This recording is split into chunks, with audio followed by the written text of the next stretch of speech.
consulate itself. But the piece of Benghazi over which the House Armed Services Subcommittee that I'm talking about does have jurisdiction is not with respect to the ARB's work or with respect to the DS facilities on site at Benghazi. It is with respect to the posturing of the military in a volatile time around the world, which, as we now know from retrospect, was so poor as to make rescue or remedy impossible. The poor statement is a reflection of an assessment made by Republicans who have, as you know,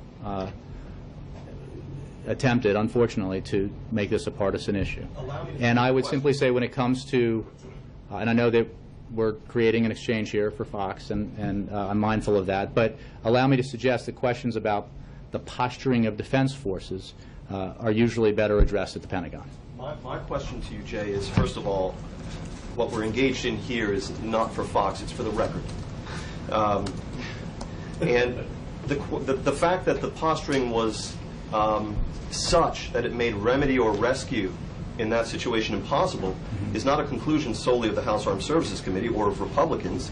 It's a self-evident fact. So all I'm trying to ask you is, with respect to these meetings that the President had with key national security principals the day before those attacks, how is it possible that you can maintain that adequate steps were taken vis-a-vis force posture by the Commander-in-Chief and his aides when, in fact, the posture is now universally acknowledged to have been such that it made remedy or rescue impossible? Again, James, I think I said very clearly that there was not adequate security to protect those 4 Americans.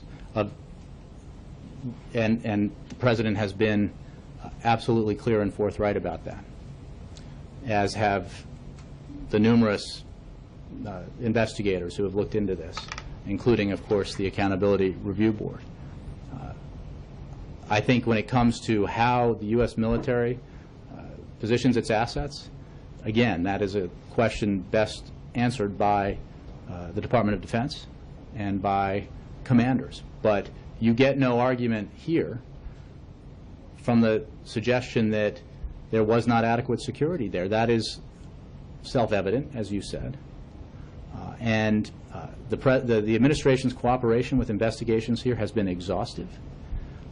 It includes, obviously, the full cooperation with the Accountability Review Board, whose credibility has, unfortunately, despite the stature and independence of those who were in charge of it, been questioned by partisans on Capitol Hill. And I think that this reflects, unfortunately, the kind of, partisan gamesmanship that so frustrates the American people when we need to be focused on making sure that adequate security is provided at our diplomatic facilities around the world so that our personnel serving abroad are protected, making sure that the intelligence and resources that we can apply are being applied to bring to justice those who are responsible for the deaths of 4 Americans, and making sure that we continue to provide the resources necessary to our military and the rest of our national security apparatus to allow it to keep us safe.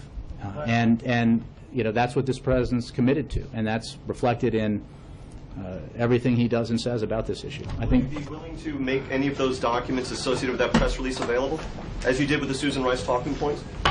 James, I think we're done here. Thanks.